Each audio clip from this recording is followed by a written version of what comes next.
Hey everyone, welcome to the channel. So, let me ask you this. Have you ever had one of those days where your brain just won't stop acting like a hyperactive squirrel on too much coffee? Jumping from one worry to the next, keeping you up at night with thoughts like, did I really embarrass myself at that meeting? Or what if they actually saw that awkward thing I did? It's like your mind is on a mission to stress you out. But guess what? We're here to put that squirrel to bed. Today, we're diving into some game-changing techniques that'll help you take control of your thoughts, stop the mental chaos, and start living with a lot more peace and confidence. So, stick around. This is going to be fun, practical, and oh so relatable. Let's talk about how we can manage our thoughts and attention. Often, when we feel stressed or anxious, we try to change our thoughts, turning negative thoughts into more positive ones. But sometimes it's not just about what you think, but about where you're focusing your attention. Here's the thing. Most of the time, your random, negative thoughts aren't the real problem. What makes them so powerful is the meaning you attach to them. If you see a thought like, I'm a failure, as just a thought and not a fact, it loses its grip on you. The same goes for those intrusive, scary thoughts that many of us experience. By seeing them as just normal human experiences, you can stop taking them so seriously. Another key point is how, when we're feeling emotional, we often give too much attention to certain negative meanings in our lives, like thinking the world is out to get us or that people are judging us harshly. But here's the good news. You can train yourself to focus your attention differently, which can help improve your mood and reduce anxiety. Let me tell you about Harold. Harold had a tough time with social anxiety. He was always worried that people would notice him blushing or sweating. He thought everyone would see him as nervous and odd. To cope, Harold constantly monitored himself, trying to hide these symptoms. But all this self-focus just made his anxiety worse.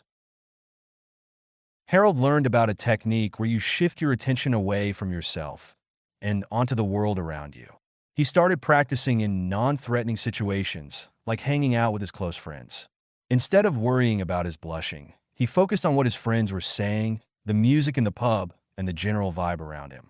As Harold got better at this, he started using the technique in more challenging situations, like shopping in a busy store or socializing with strangers.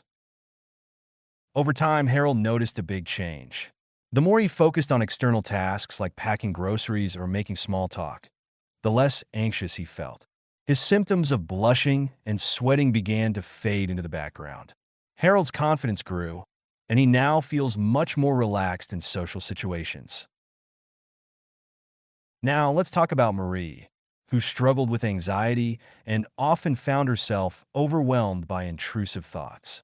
Marie's mind would bombard her with images of worst-case scenarios, like making a mistake at work or saying something embarrassing in public.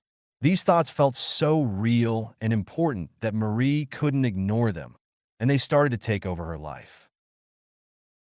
Marie learned about mindfulness, a practice of being present in the moment without judging your thoughts.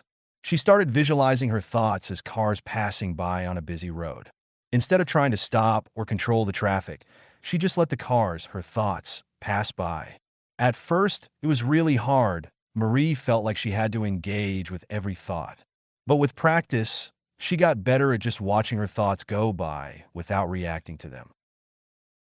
As Marie practiced mindfulness, she realized that not every thought needed her attention.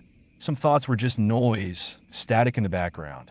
By not giving these thoughts so much importance, Marie found that they lost their power over her. She became less anxious and more in control of her mind. Finally, let's meet Tom, who was always stressed out by the daily grind, work, chores, and endless to-do lists. Tom felt like he was constantly rushing through life, barely noticing the world around him. He decided to try something different, mindfulness in his everyday tasks. Tom started with simple things like washing the dishes.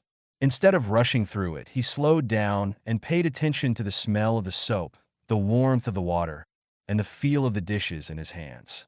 He did the same when eating, really tasting his food, savoring each bite, and enjoying the process.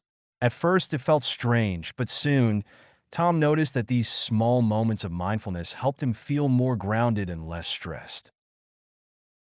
By bringing mindfulness into his daily routine, Tom found that he was more present and less anxious.